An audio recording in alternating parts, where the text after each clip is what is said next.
We will not help build these weapons of war.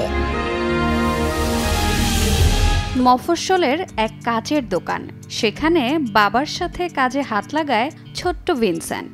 প্রতিদিনকার নিয়মেই কেটে যাচ্ছিল তার জীবন। হঠাৎ ছোট্ট শহরে যুদ্ধ শুরু হয়। শহরে আনাগোনা বাড়তে থাকে সেনাবাহিনীর। শহরকে রক্ষার দায়িত্ব দেয়া হয় কর্নেল টনি জাওয়ার্ডকে। কর্নেল টনি জাওয়ার্ডের সাথে আসে তার মেয়ে এলিজ।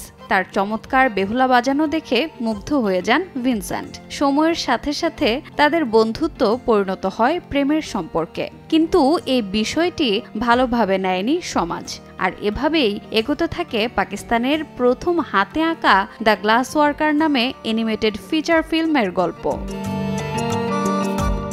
দ্য গ্লাস ওয়ার্কারের নির্মাতা উসমান রিয়াজের প্রায় 1400 কাট এবং 2500 ড্রয়িংয়ে এটি পর্দায় রূপ পেয়েছে।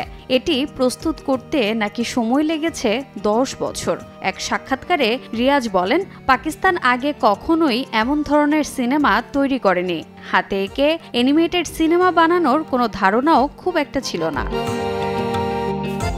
জিও ফিল্মসের প্রযোজনায় মানো অ্যানিমেশন স্টুডিওর সহযোগিতায় সিনেমাটি নির্মিত হয়েছে, যা পাকিস্তান থেকে অস্কারের সুযোগ পাওয়া প্রথম অ্যানিমেটেড ছবি হিসেবে ইতিহাস সৃষ্টি করেছে। ভালোবাসার গল্প ভিন্ন মাধ্যমে তুলে ধরায় মুক্তির পর থেকেই বেশ সাড়া জাগিয়েছে সিনেমাটি। নিজের সিনেমাকে অস্কারের মতো এত বড় আসরে তুমুল প্রতিযোগিতা করতে দেখে বেশ উচ্ছ্বসিত তরুণ নির্মাতাও।